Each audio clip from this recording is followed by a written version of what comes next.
I wanted to follow up on one thing you just said um, about not caring, not trying to make the public more aware, because unfortunately I think I speak for both of us, we were both just like that public. We were somewhat aware of what had been going on a little bit here in Albuquerque with the Ellison death and the Lopez death, but of course we only heard one side of the story. We'd only heard the police side of the story.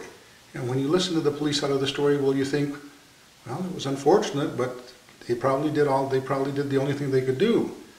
And of course, and when it didn't happen in our backyard, we really felt kind of insulated and protected, and felt sorry for them. But once it does happen in your backyard, and once it hits you in the gut, it really changes things.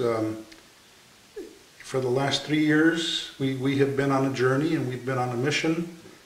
We sat down and we talked about it, and we said we're going to try and make a difference here, because your immediate reaction is you just want to go in a hole and shut the trap door on top of you and just stay there. And sometimes I think we still feel that way. But we decided, no, we're going to try and do what we can to try and prevent this from happening to anybody else's family.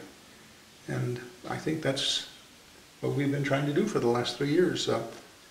I've told the story to our good friend Mike Gomez, whose son was killed a month after Christopher, because for that first month we were just numb and didn't do anything.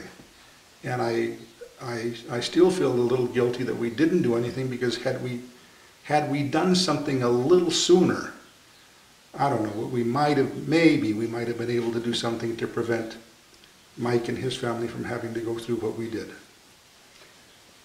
Well, I think one of the big pieces for us as a family was your statement was just absolutely spot on, right on the mark, in terms of people caring.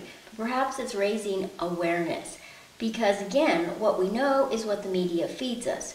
So if the local newspaper, which is the only one of general circulation, prints a paper, an article on something that's occurred in the city, well, what we know now is they definitely slant the information. Likewise with the media. For the most part, for the past 3 years, the media has not done a very good job of getting a balance to the story on every one of these shootings, not just Christopher's, so that the public is left to consume what facts they're given.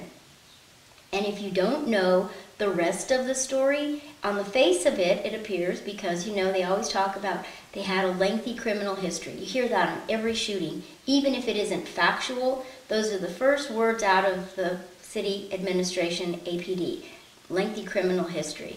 And so that for the public, I think that's meant to make it okay. Well, they must have done something that warranted the police to take this kind of egregious action, and so be it.